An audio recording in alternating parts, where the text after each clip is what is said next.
Bom dia, hoje são 27 de maio de 2017, domingo, Brasília, Distrito Federal. Mais um vídeo sobre religião. Religião pura ilusão, pura fantasia, pura superstição. Aqui o quarto vídeo da série com o título Teólogo Norman Geisler e Verdades Bíblicas. O quarto vídeo. Estou aqui fazendo uma série sobre o livro que aqui está. Manual Popular de Dúvidas, Enigmas e Contradições da Bíblia. Aqui, dois autores, não é? Vamos aqui ao quadro, né? Vamos aqui mostrar mais uma ingenuidade que está aí no livro de Norman Geisler. Muito bem, vamos aqui. Norman Geisler e Thomas Rowe. O Norman Geisler é doutor em teologia e mestre em filosofia. O Thomas Rowe é teólogo, formado em teologia também, e é professor de religião, não é? Ambos são evangélicos, lá nos Estados Unidos da América do Norte. E como sempre digo aqui, livros evangélicos só levam as pessoas ao erro e ao riso. E muita gente está rindo aí das afirmações dos teólogos fundamentalistas cristãos. Eles deturpam a Bíblia e fazem aí pessoas rirem, não é? Muito bem, na página 40, vamos aqui a mais uma aberração religiosa cristã. O homem sempre cria deuses à sua imagem e semelhança, né? Sempre digo isso em quase 1000 vídeos aí no YouTube sobre religião. Sempre digo isso, que o homem cria deuses à sua imagem e semelhança. Quando o homem cria deuses, o homem atribui a esses deuses qualidades que são próprias dos deuses e também qualidades que são humanas. As qualidades que são próprias dos deuses, que não são qualidades humanas, são a onisciência, a onipresença e a onipotência.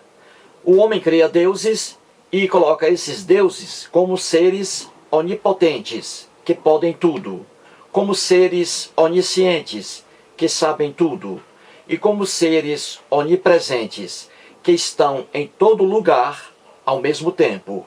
Então o homem cria deuses e atribui essas qualidades próprias dos deuses, que não são qualidades do homem. Não existe um homem que saiba tudo, que esteja em todo lugar ao mesmo tempo e que seja poderoso, não é? Homem algum, não é 100% poderoso, só os deuses. Pois bem, então aqui não é diferente com o Deus da Bíblia, né? O Deus Javé, criado pelo povo hebreu. Então o povo hebreu criou o Deus da Bíblia e atribui a esse Deus a onipresença, a onisciência e a onipotência. Só que nas lendas bíblicas de Gênesis ao Apocalipse, como essas atribuições do homem aos deuses são uma fantasia, no próprio texto da Bíblia, repito, de Gênesis ao Apocalipse, o Deus hebreu, ele perde a onisciência, ele perde a onipotência e ele perde a onipresença. Vamos aqui ao livro agora do Norman Geisler, né? Na página 40, o Norman Geisler escreve assim: o que está aqui, gente, tudo é o que está na página 40 do livro do Norman Geisler. Muito bem, ele coloca assim: Gênesis capítulo 3, versículo 8. Como Adão e Eva poderiam sair da presença de Deus sendo Deus onipresente? Aqui o Norman Geisler está dizendo o seguinte: na lenda de Gênesis, Adão e Eva, como é que Adão e Eva poderiam sair da presença de Deus? Porque isso está escrito lá na lenda de Gênesis. Adão e Eva, que são personagens fictícios, nunca houve Adão e Eva. Adão e Eva saíram aqui no texto da Bíblia da presença de Deus. Eles saíram da presença de Deus. Mas como? Se Deus é onipresente, se Deus está em todo lugar ao mesmo tempo, em todos os lugares, melhor dizendo, ao mesmo tempo, então ninguém poderia sair da presença de Deus, não é? Essa aqui é a pergunta. O problema, aqui escrito pelo Norman Geisler, ele diz assim, para resolver o que está aqui. A Bíblia diz que Deus está em todo lugar ao mesmo tempo. Isto é, que Ele é onipresente. Salmos 139, versículos 7 a 10. Jeremias, capítulo 23, versículo 23. Mas, já que Deus está em toda parte, então como Adão e Eva puderam esconder-se da presença do Senhor Deus? Muito bem. Aqui novamente, não é? O problema. Se Deus é onipresente, está em todo lugar, em todos os lugares ao mesmo tempo, então Adão e Eva jamais poderiam esconder-se da presença do Deus, não é? Só que eles se escondem aqui na lenda de Gênesis. Muito bem, agora o Norman Geisler vai resolver o problema que aqui está. Ele coloca aqui a solução para esse problema. Por favor, não ria agora. Não ria agora. Deixe para rir quando eu terminar de ler isso aqui. Correto? Muito bem, segura aí o riso. Ele diz assim: este versículo, aqui ó, versículo 8, né? De Gênesis capítulo 3. Este versículo não está abordando a onipresença de Deus, mas está falando de uma visível manifestação dele, de Deus. Confrontar com o versículo 24. Deus está em toda parte em sua onipresença, mas ele se manifesta de tempos em tempos. Agora pode rir, pode rir. Mas ele se manifesta de tempos em tempos, em certos lugares e por certos meios, tais como uma sarça ardente, Êxodo 3, uma coluna de fogo, Êxodo 13, 21, fumaça no templo, Isaías 6, e assim por diante. É nesse sentido restrito, veja aí, é nesse sentido restrito que alguém pode sair da presença do Senhor Deus. Fecha aspas. E aí, você está rindo, não está? Pode rir, não é problema não. Pode rir à vontade, sem medo. Ria, ria, meu amigo. Isso aqui, gente, é mais carne para encher linguiça, fazer linguiça. O cara vai enchendo ali, né? Aquela, tipo, plástico, né? Assim, aquele couro, melhor dizendo, né? Enchendo de carne só para fazer linguiça. É o que o Norman Geisler diz aqui. Veja como livros evangélicos deturpam a Bíblia, né? Ele diz aqui que este versículo não está abordando a onipresença de Deus, mas está falando de uma visível manifestação dele.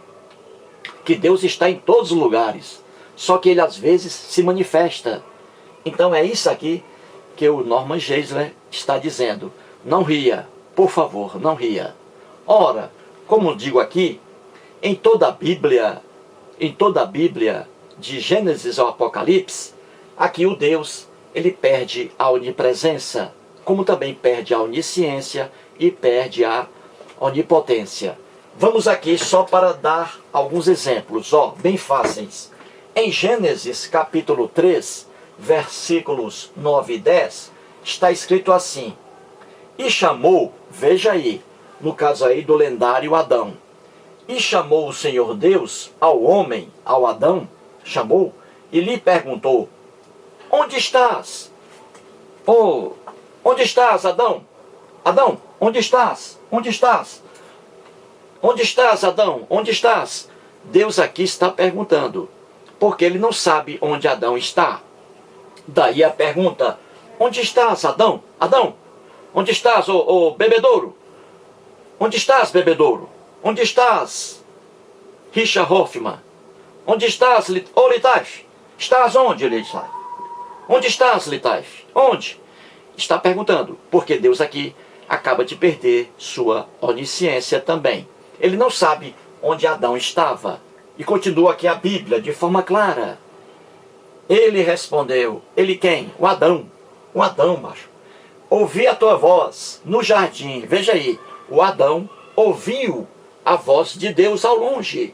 Onde estás? Onde estás? Pois bem, ao ouvir a voz de Deus, Adão se apresentou a Deus. E como ele diz aqui, porque estava nu, ele teve medo de aparecer diante de Deus. E como estava nu, tive medo e me escondi. Olha aqui, o Adão é claro. Ele diz aqui, ó, que ele se escondeu de Deus. Tanto que Deus pergunta: onde estás? Onde estás, Adão? Porque Deus não sabia o lugar lá no jardim do Éden onde Adão estava escondido. Veja aqui, isso é de uma forma tão simples, tão cristalina, que dói na vista. Outro exemplo aqui, Gênesis capítulo 4, versículo 16. Está escrito assim: Caim, outro personagem lendário. Nunca houve Caim. Isso é lenda. E qualquer teólogo sério sabe disso. Então veja assim, diz assim: retirou-se Caim da presença do Senhor Deus e habitou na terra de Nod, ao oriente do Éden. Veja aqui, Caim retirou-se da presença do Senhor. Ou seja, Caim deixou o Senhor Deus ali e foi para a terra de Nod, onde Deus não estava. Isso aqui, gente, é de uma forma tão clara que não há como contestar. Caim retirou-se da presença do Senhor, deixou o Senhor Deus ali e foi para a terra de Nod, onde Deus não estava. Deus aqui perde sua onipresença, mais uma vez. Outro exemplo aqui, Gênesis capítulo 18, versículo 33, está escrito assim: tendo cessado de falar a Abraão, veja aí, tendo cessado de falar a Abraão, retirou-se o Senhor e Abraão voltou para o seu lugar. Veja aqui, no primeiro exemplo, Caim é que se retira da presença do Senhor. E aqui é o próprio Senhor Deus que se retira da presença de Abraão. Tendo cessado de falar a Abraão, retirou-se o Senhor Deus e Abraão voltou para o seu lugar, aquele lugar onde Deus não estava. Mais uma vez aqui, no texto da Bíblia, o Deus hebraico, o Deus hebreu, perde sua onipresença. Outro exemplo aqui, em Levítico, capítulo 1, versículo 1, está escrito assim: chamou o Senhor Deus, chamou o Senhor a Moisés, e da tenda da congregação lhe disse. Ou seja, o Deus aqui hebreu estava na tenda da congregação, não estava no lugar em que estava Moisés. E lá, da tenda da congregação, Deus falou a Moisés. Você vê isso aqui de uma forma tão clara, e isso em toda a Bíblia, de Gênesis ao Apocalipse. É o que eu digo, livros evangélicos só levam as pessoas ao erro. Eles dizem que Deus está em todos os lugares ao mesmo tempo. O universo aí com bilhões de planetas, bilhões de sóis, bilhões de satélites naturais, luas, né? Bilhões de asteroides, bilhões e bilhões e bilhões, e eles dizem que Deus está em todos os lugares ao mesmo tempo. E aí está a própria Bíblia mostrando que não. É o que eu digo, o homem cria essas imaginações, esses poderes fantásticos para os deuses, onipresença, onipotência e onisciência, e quando o próprio homem começa a escrever seus textos, suas lendas, eles não percebem que seu Deus está perdendo a onipotência, a onipresença e a onisciência. Portanto, aí o quarto vídeo da série mostrando que aqui, neste livro de cristãos fundamentalistas, você vê aí que eles fazem explicações que são ingênuas e que levam pessoas facilmente ao erro e ao riso. Você está rindo aí, não é? Mas isso é natural que você ria, que você ache graça do que está aqui no livro de Norman Geisler. E cristãos aí, fundamentalistas, adoram esse livro aqui do Norman Geisler. Portanto, mais um vídeo e muito obrigado.